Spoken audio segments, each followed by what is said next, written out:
नमस्कार मेरे सभी साथियों को और मेरे छोटे छोटे नन्हे मुन्ने प्यारे बच्चे जो मुझे बहुत मिस करते रहते समय समय पर कुछ पता चल जाता है मुझे कि बच्चे जो हैं बहुत नेक्स्ट कि वीडियो जल्दी से जल्दी सर की आए तो हम उस वीडियो को बहुत अच्छे ढंग से देखें और अपनी स्टडी को जारी रखें। तो आज मैं आपको वही टॉपिक जो अपना चल रहा था फिजियोलॉजी ऑफ डाइजेशन में सेकंड जो पार्ट था जहां डाइजेशन होना है वह कौन सा था? स्टमच। तो डाइजेशन इन स्टमच।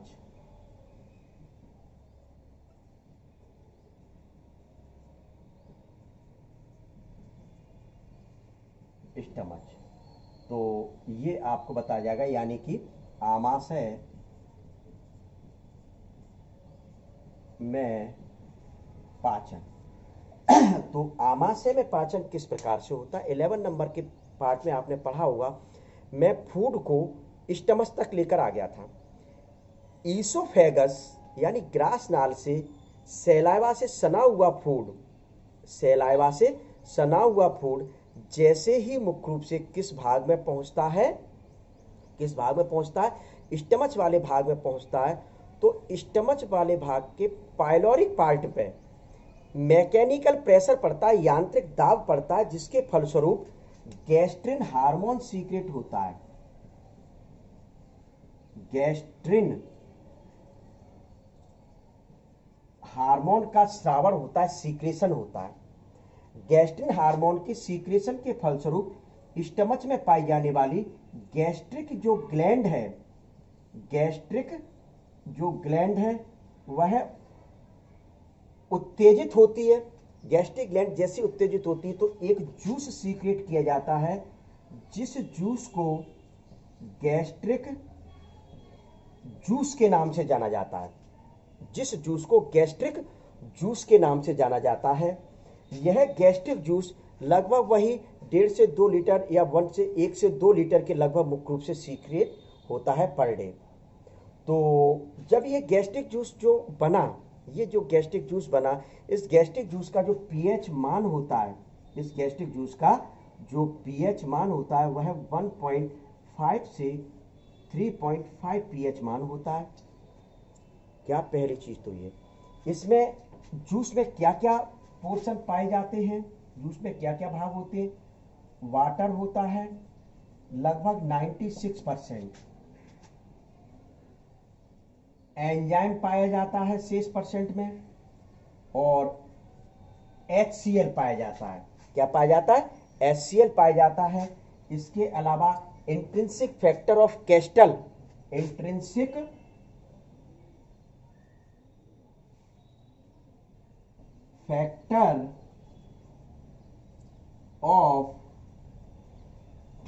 पाया जाता है। यहां मैं इसका कार्य अभी बता देता हूं, इसका डाइजेशन में कोई कार्य नहीं होता। यह विटामिन B12 के अवशोषण या एब्जॉर्बेशन में हेल्प करता है। Intrinsic factor of castle vitamin B12 के एब्जॉर्बेशन या अवशोषण में मुख्य रूप से हेल्प करता है।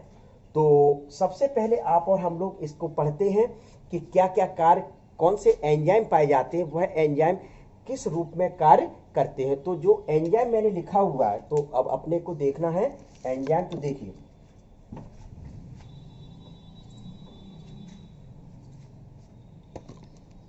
देखें तो कौन से एंजाइम होते हैं?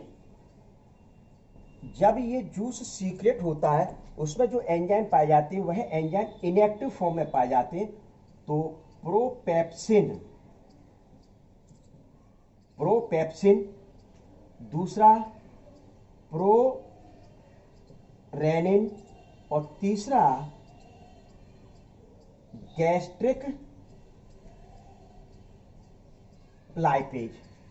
ये 3 एंजाइम पाए जाते हैं जो फूड को डाइजेस्ट करने का कार्य करता है। यह प्रोटीन को डाइजेस्ट करता है, यह फैट को डाइजेस्ट करता है। कार्बोहाइड्रेट का डाइजेशन वाला एंजाइम इसमें कोई नहीं पाया जाता। इसका तात्पर्य यह हुआ कि स्टमच वाले भाग में, आमाशय वाले भाग में कार्बोहाइड्रेट का डाइजेशन नहीं होता है।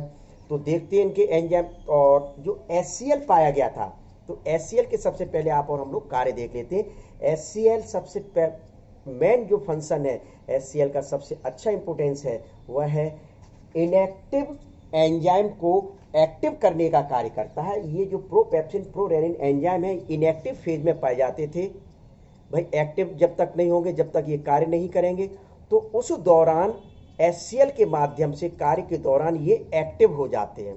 तो HCl का सबसे महत्वपूर्ण फंक्शन फूड के एसिडिक मीडियम को बनाए रखने का कार्य करते हैं, यानी कि भोजन के अम्लीय माध्यम को बनाते हैं। फूड के साथ यदि बॉन्ड पोर्शन है या कैल्शियम जैसे कोई पार्ट आते हैं तो उनको गलाने का कार्य भी किया जाता है। नेक्स्ट फंक्शन इसका बताया जाता है HCl का कि फूड के साथ यदि बैक्टीरिया आते हैं तो बैक्टीरिया को नष्ट करने का भी कार्य HCl करता है। और फूड आमाशय या स्टमच से छोटी आंत के ड्यूडेनम या ग्रहणी वाले भाग में पहुंचता है तो उनके बीच में पोर पाया जाता है, जिस पोर को पाइलोरस कहा जाता है। तो पाइलोरस को खोलने बंद के नियंत्रण को भी मुख्य रूप से HCl के द्वारा किया जाता है, यानी कि HCl पाइलोरस छिद्र को खोलने का कार्य करता है। ये HCl के फंक्शन होते हैं। तो सबसे पहले आप और हम लोग देखते हैं कि किस प्रकार से क्या फंक्शन किया जाता है इन एंजाइमों के माध्यम से। तो ये प्रोपेप्सिन है, यह इनएक्टिव फेज में पाया जा रहा है। तो HCl इस पर क्रिया करेगा तो क्या बना देगा, पेप्सिन बना देगा, और यह पेप्सिन एक्टिव रूप में पाया जाता है। यह पेप्सिन एक्टिव रूप में पाया जाता है। अब जैसे ही यह पेप्सिन एक्टिव रूप में आता है तो यह प्रोटीन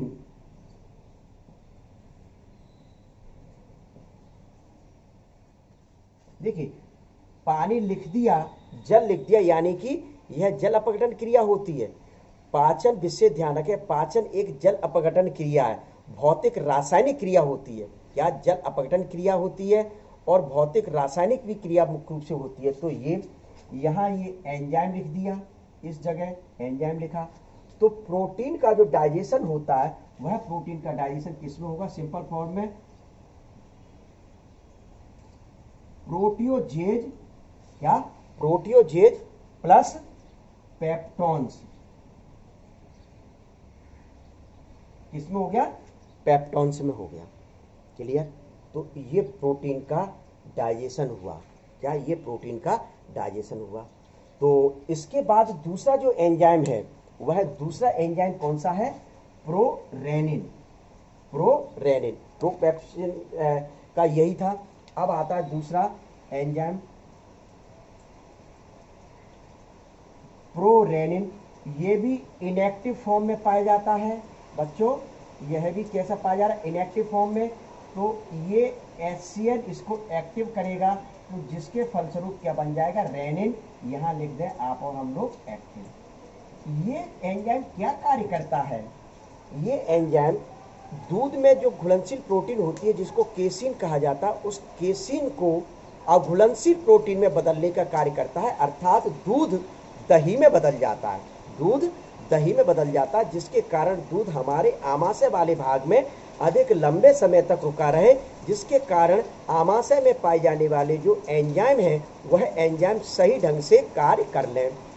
यदि ये दूध को दही में नहीं बदलेगा तो दूध जो है वह आमाशय से तुरंत ही ड्यूडेनम और ड्यूडेनम से तुरंत ही इलियम और इलियम से होता हुआ बाहर पहुंच जाएगा।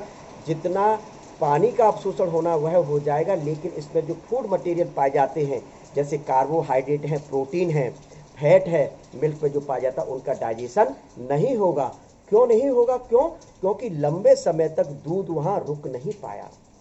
जैसे ही इस रेनिन ने उस घुलनशील प्रोटीन पर क्रिया की, क्या मिल्क की जो सॉल्युबल प्रोटीन है, जिस प्रोटीन को क्या कहा जाता है, केसिन, ये घुलनशील प्रोटीन है। कौन सी प्रोटीन है, घुलनशील प्रोटीन होती है केसिन।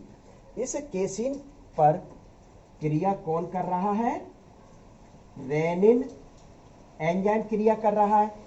ये घुलनशील प्रोटीन को किसमें बदल देता है, पैरा केसिन में बदल देता है। अब जो पैराकेसिन बना, ये पैराकेसिन